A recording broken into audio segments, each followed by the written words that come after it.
Hey! Tambala na! At eto na sila, ang nag-iisang masugid na tagahanga ni Nicole Yala. Chris Chuper! Kasama ang nag-iisang die-hard fan ni Chris Chuper, Nicole Yala! Mula sa Mahiwagang Burnay, ang kwento.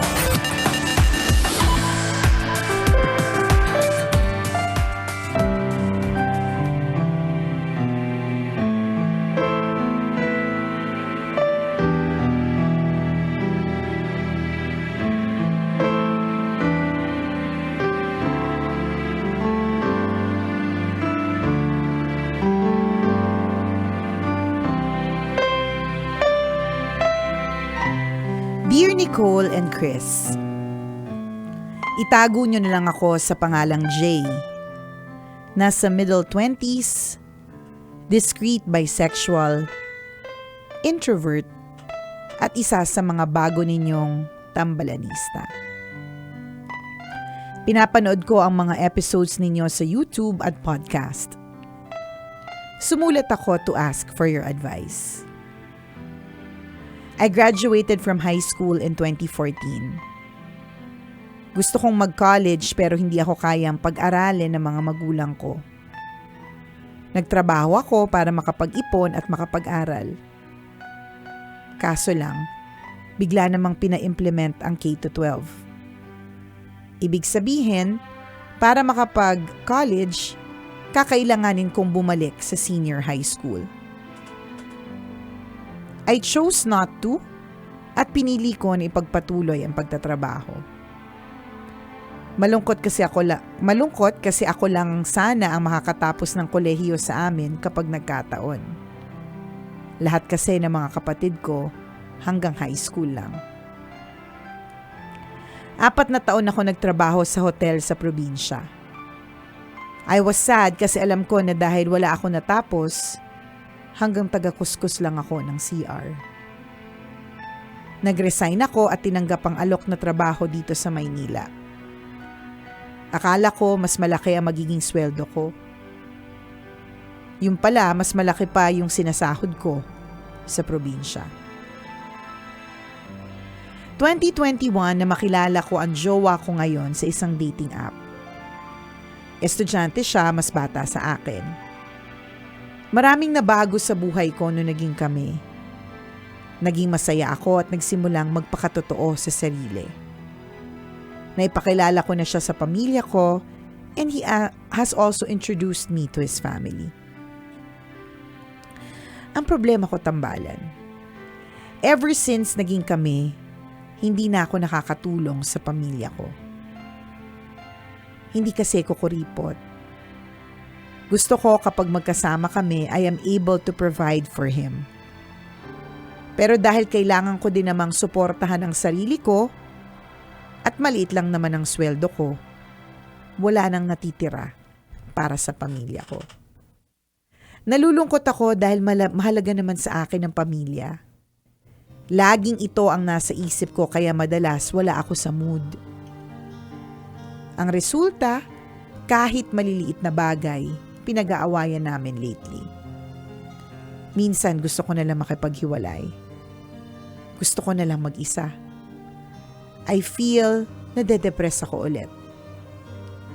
2 beses na akong sumubok mag-suicide dati, pumalpak lang. Natatakot akong bumalik ulit ang suicidal thoughts ko. I am scared of what the future holds. Sabi nga ni Renata Suzuki, there comes a point where you no longer care if there's a light at the end of the tunnel. You're just sick of the tunnel. Tambalan, ano kaya ang dapat kong gawin? Mahal na mahal ko siya pero hirap makita na nasasaktan ko na siya. Makikipaghiwalay na lang ba ako sa kanya? Sino ba ang unahin ko? Pamilya ba? O yung love life? Gusto kong pagsabayin, pero hirap ako financially. Palaging hindi sapat. Hanggang dito na lang tambalan, ang inyong tambalanista, Jay.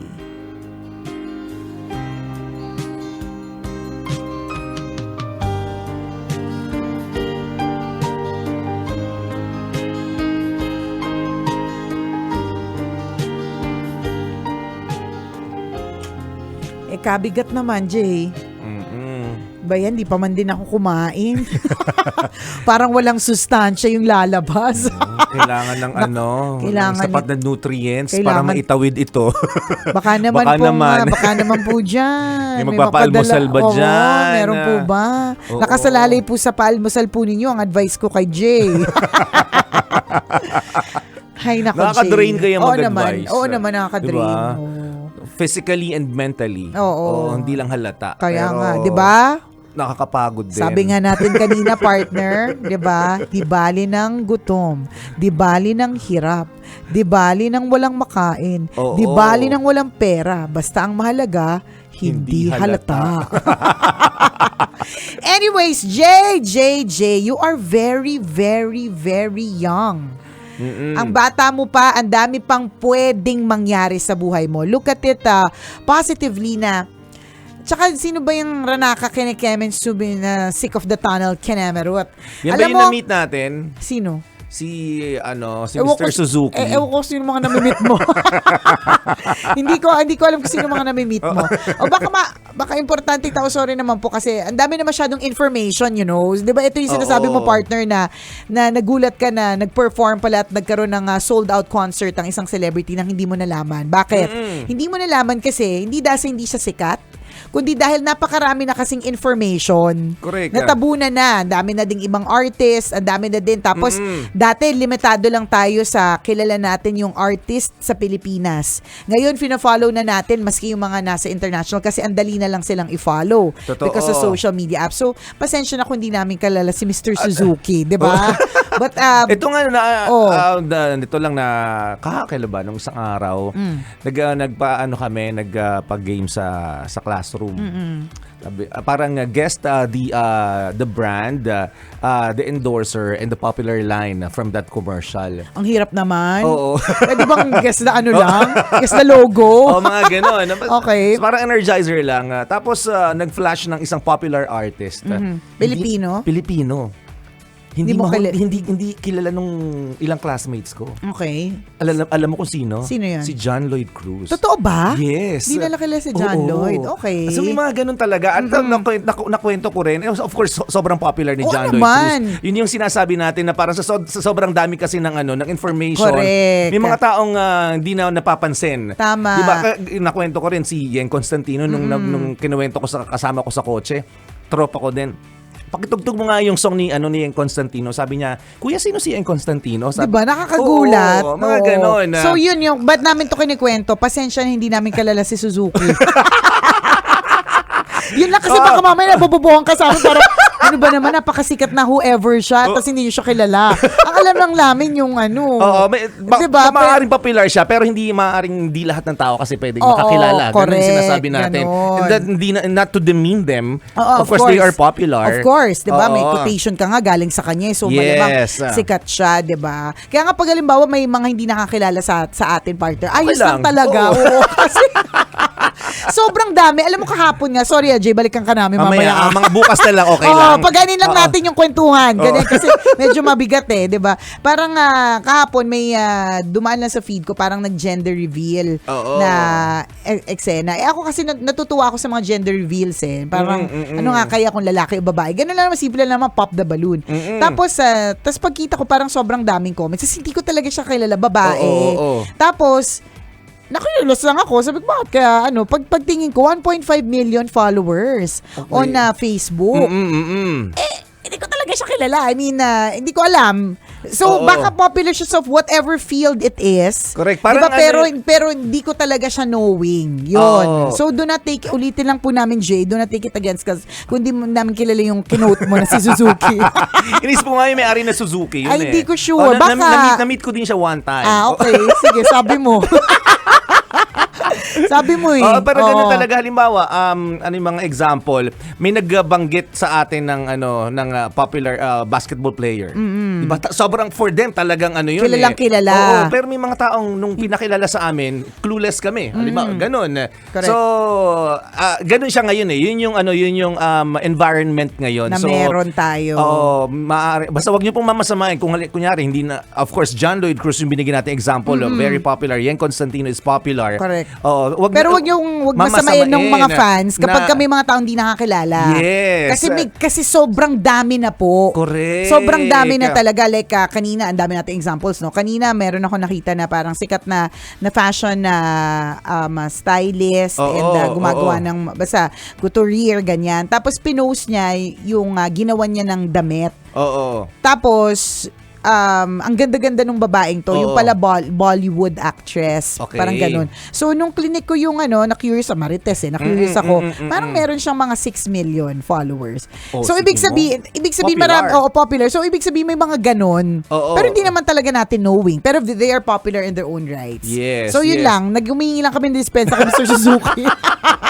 Kung di namin siya knowing. Iba na kasi ngayon talaga. Iba na talaga. So, information overload. And hindi babalik, matatandaan lahat ng tao. correct. Babalik lang tayo kay Jay na it's important that you discern. Anong ibig sabihin discern?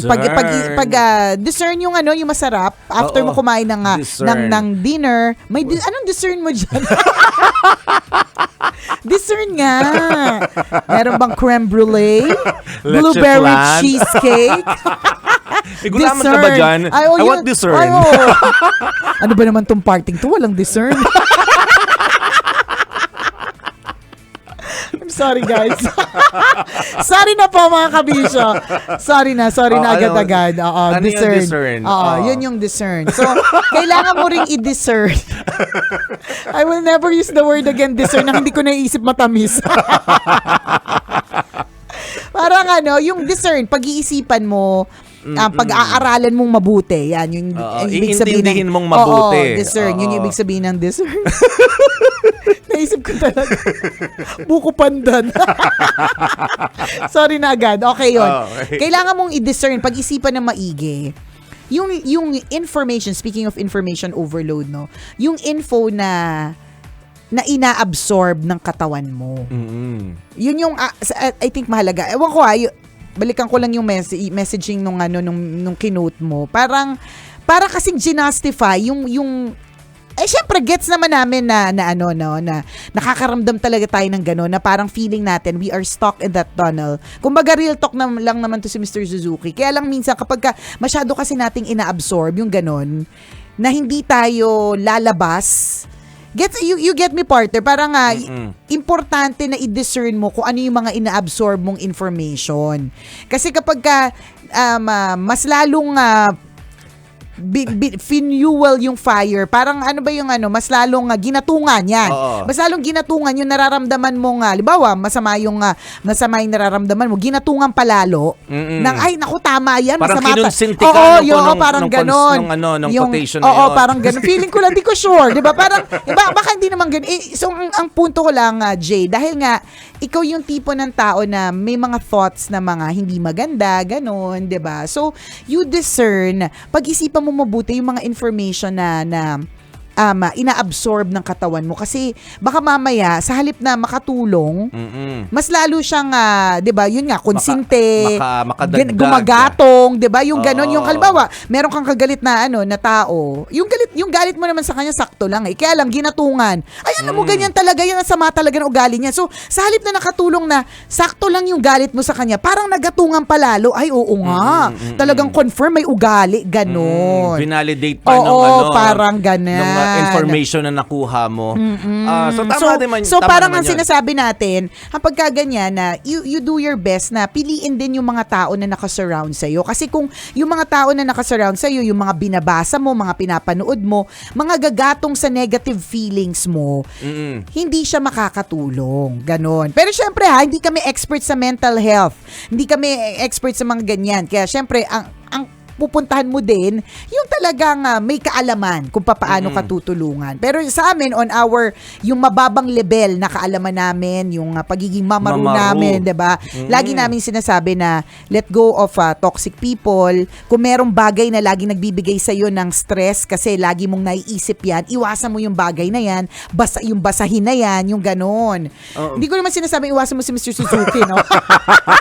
Kaya lang, nagandahan naman ako doon sa quotation. Oo nga, maganda naman. Kaya naman. lang kasi parang negative siya eh. Pero real talk lang naman din though. Na ano ba yung sinabi niya na, balikan nga natin, baka naman tama naman yung sinabi. Na parang ang sinasabi doon, yung ayaw mo nang tingnan yung light at the end of the tunnel, parang because you're sick of the tunnel, parang mga ganun.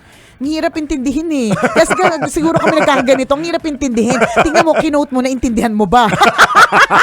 Baka mamaya hindi mo rin naintindihan, tapos nagandahan ka lang. Nalungkot ka doon, tapos hindi mo naman pala naintindihan. Di ba may ganon? Nangyayari kasi yan.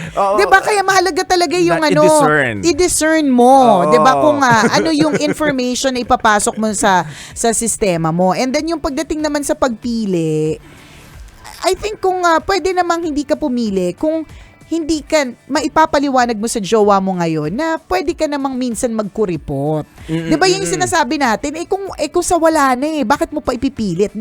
Alam mo, dyan nababaon sa utang yung mga kakilala kong may utang eh. Pinipilit nila kahit wala na talaga. Ayun, nabaon sa utang, di ba? Yung bang ganun, ipaliwanag mo rin sa jowa mo na meron ka ring responsibilities at mahal na mahal mo yung pamilya mo at hindi mo pwedeng pabayaan. So kung lagi kayong ganitong kinakain ninyo at marangyang-marangya kayo, hindi matutunan ding magtipid-tipid yung mga ganun. Correct. So pwede mong i-consider lahat yan.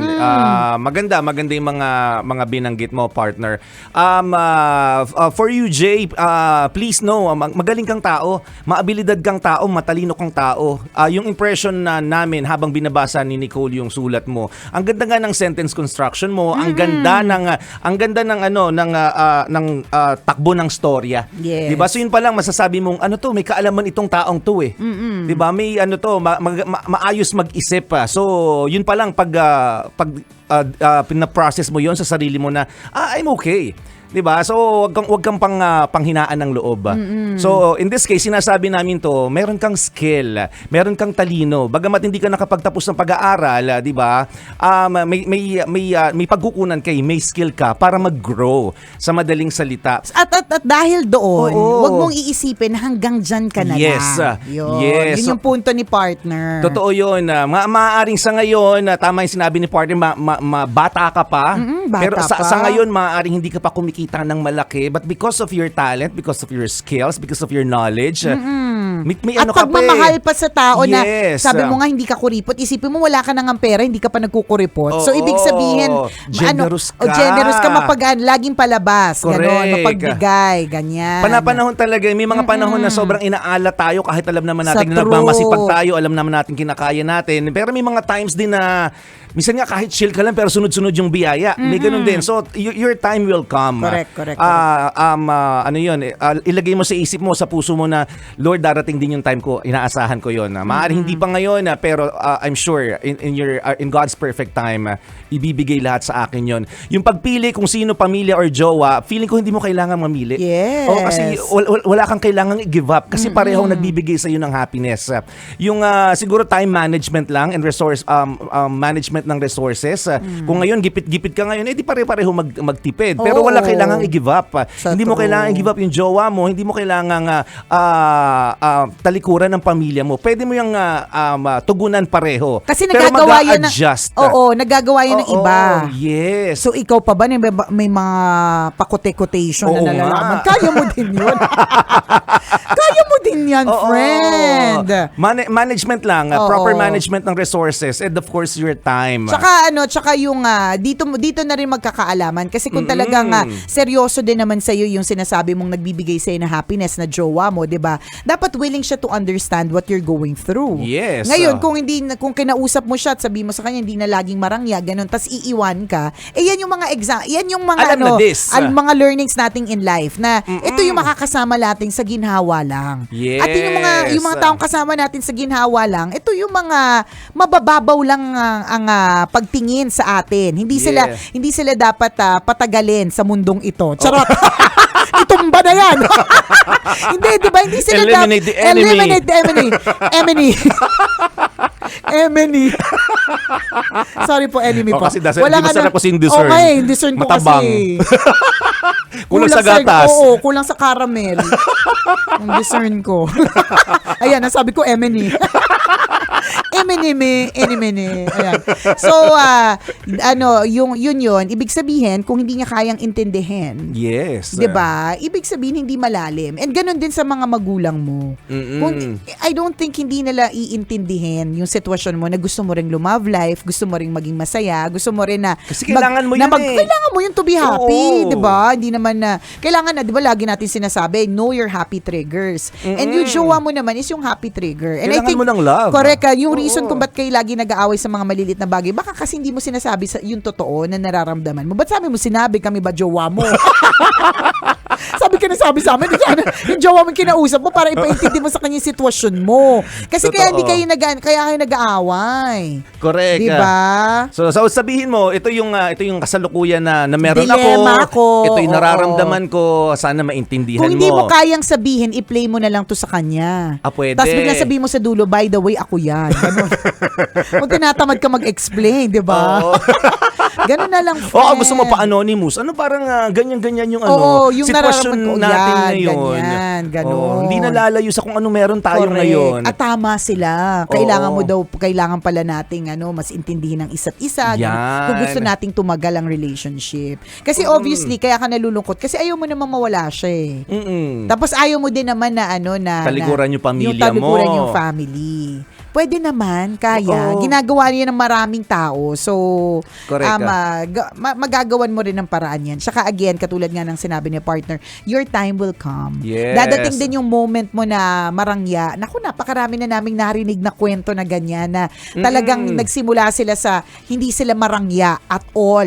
Diba? Totoo. Pero napakabongga na. As in, super dami ng ganon. So, let's not lose that. Correct Hindi, ka. wag nating hahayaan na mawala sa atin yung ganyang faith that eventually your time will come. Correct. Yung bongacious moment mo will arrive. Diba? Sa ngayon, Bata ka problematic pa eh. Oo, problematic yung situation mo. Pero darating yung time, magiging okay din ang lahat. Correct. Maniwala ka lang. Sa true. And again, surround yourself with positive people, positive Yes. quotes, positive things para kahit papaano, hindi namin alam kung yun yung actual na makakatulong, no? Para kahit papaano makatulong against... Maibsan, mabawasan. Correct. Tsaka against yung mga thoughts na hindi maganda. Yes. Diba? Ang bata mo pa. Diba? Ang bata-bata mo pa. Yung mga may edad na nga eh. Alam mo yun, parang they're still hoping for a brighter future. Meron pa sila, di ba, hindi sila nawawalan ng pag-asa na magiging okay pa sila. What more, ikaw mas bata ka. Mas mahaba pa yung future ahead of you.